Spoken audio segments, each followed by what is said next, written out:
one thing that I tell people, because I never know when a person comes into the clinic, if they're going to end up being a patient or not. They're coming in, they want a consultation, they're sitting there talking with one of the providers. When I'm doing the consultation, I always tell them that the one thing that they need to do, regardless of whether they come to us or go anywhere else, is they need to forgive. What do you mean I need to forgive? You need to forgive whoever. Well, I'm not carrying any kind of grudge against somebody.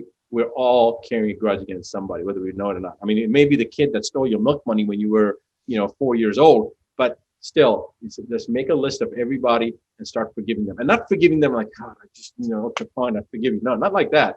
Like literally forgive them. Like set that free, because it's not whether the person deserves a forgiveness or not.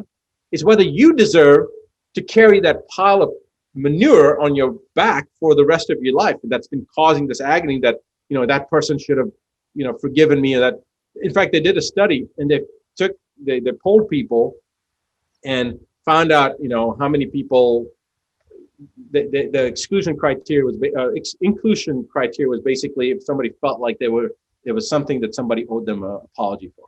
Then they took those people, documented that, and then they contacted the person that they felt that they deserved, like the group A that they deserved an apology for. So they contacted group B. Group B was the one that was supposed to apologize. And what they found was that 86% of group B, that group A felt that they were owed an apology, 86% of them didn't even know they did something wrong to apologize. So now we're walking around with this issue in our own heads, that this person should have owed me an apology. That, like my mom, before she passed, she had cancer. She had 3 different types of cancer, and I treated her for 3 different types of cancer. And she did great each time, but then after she finished the treatment, she would go back to the same exact problem that she was doing before, the same lifestyle.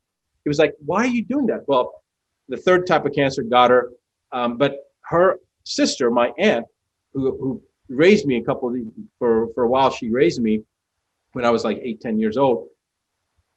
They hadn't talked for like almost 2 decades. And I'm talking to my aunt, and I'm talking to my mom, and my aunt says she's going to come and see my mom. And so I asked the question, why aren't you talking? My mom couldn't remember, and my aunt couldn't remember, but it was important enough that they still weren't talking, right? So this is a type of inertia that we end up creating for ourselves to overcome. So it's very important for us to understand that this dynamic we're talking about, it's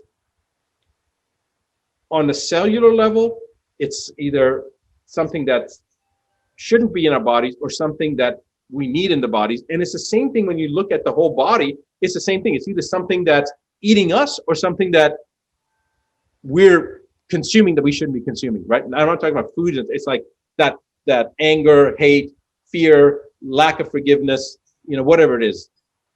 And so if it's not eating you, you're eating it type of thing, right? So what we have to remember is that it really comes down to, it's all about the environment, and you got to safeguard your environment. That's what cancer is. We hope you enjoyed this short excerpt from the Health and Healing Club.